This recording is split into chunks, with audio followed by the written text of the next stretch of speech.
Hey, good morning, everybody. Week number 4. That's halfway through the class. Congratulations. It's Tuesday morning for me, so good morning to you from across the pond. It's a nice rainy day here, which is a big difference than most of where you are, I know. But do enjoy this week, this summertime, leading into 4th of July. What a great time to be taking a U.S. history class. And this being halfway through the week, some things I want you to really focus on and think about, and that is to take a step back and see how you're doing. Self-evaluate yourself of how you can improve, what you're doing well, and give yourself that praise if you are, or give yourself that push if you need it. If you go onto the page, you'll see that there's this wax seal that's a link to your grade, so you can easily get to it right there and see how you're doing. Click on your grade and you'll be able to see some of the comments. You'll be able to see the rubric, and if you're in the 18 to 20 range, 18 points, 20 points per discussion for the 20-point discussions, you're doing fantastic. That's an A. You can always bolster it with some more examples, some more of your own claims, whatever that might be.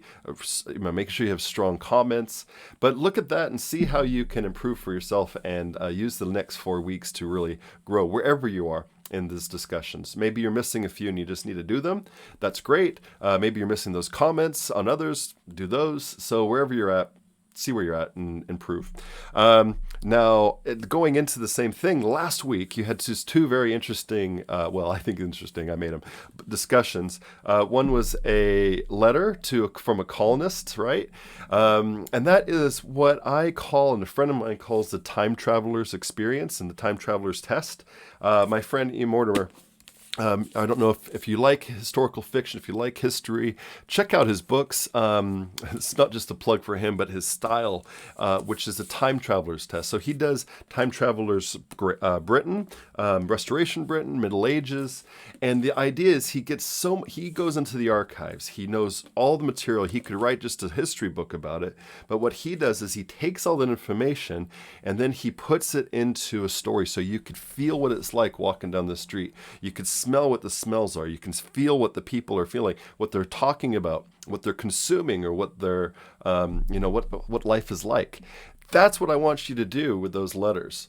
That's what I want you to think about, is all this information you're getting. What would it be like life there in this times? What would it be like in colonial Americas, right? What would it be like coming across in whatever situation you might be in based on whatever the story is you're taking on? And then as a commenter, think of how their story reflects some of the historical information that you saw. How can it really sort of showcase the historical information, whether it's some of the information about the passage, what it was like in the colonial time, what the anxieties might have been, based on that, and try to add to it if you can. Try to add to their letter of some things that they could look at into deeper, or some things they might not have thought about, or some views, or if you don't think it's accurate, if you don't think that really reflects the actual experience, say so in a respectful way. Okay, so that's what the letter is. It's really to put yourself and immerse yourself into the content. The other side of it is someone who's already done that for you in his own personal experience, and that's Equiano. So Equiano is a first-hand account of someone who went through being captured and on the slave ships and brought into the whole slave system, and talks about it himself and his own experiences. And he's talking to a specific audience, which is really an important thing to think about of the time, of what kind of value system making sure to appeal to make a change. And so you have 2 different sides of it. The first discussion is using information from the past, putting yourself into it and creating a story. And here's someone who's went through it himself and who's putting himself in the story to appeal to an audience. At that time for change, and now for you to remember a historical situation, a historical truth, so that's not silenced. So that was last week.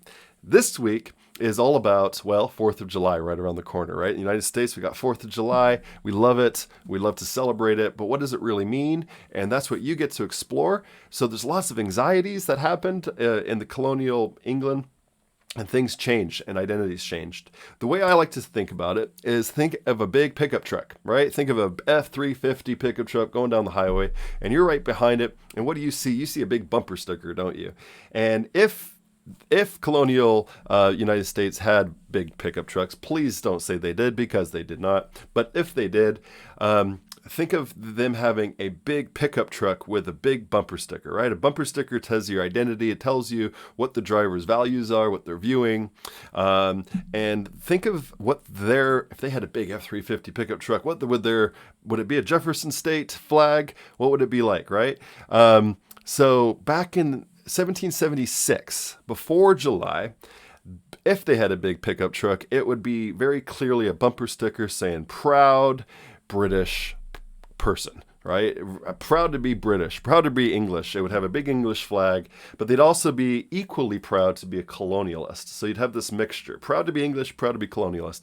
And you'd have this, think of a flag with both of that on there, okay? After, with all the anxieties and tensions that happened, it made a break from that, right? It broke away from England, broke away from the British Empire, and became something new.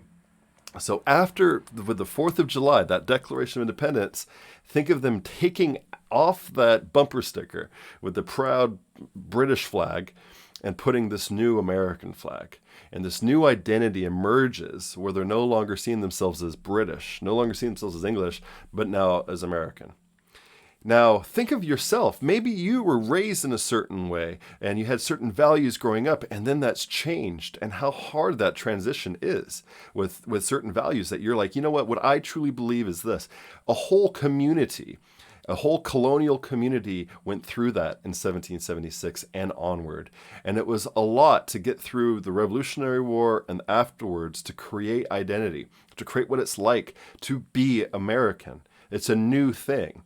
Not a British American, not a British colonialist in this new land, but an actual American itself. And that's what's developing here. And if you think about it that way, it makes it really interesting. And you can see for yourself when you go through and changing your own values and learning of who you are, that's what a whole community did with the development of this new country and this declaration.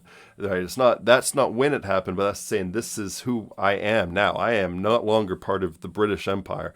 We need to change away from that and create something new. We're declaring ourselves away from that. So think about it that way. Think about that, and that's what the celebration is, that new direction, that new beginning, that new identity formation of 1776. All right? So think about that as you go through this week number 4, and enjoy halfway through the class. Enjoy your week. Be safe, be healthy, and do keep in touch. Take care.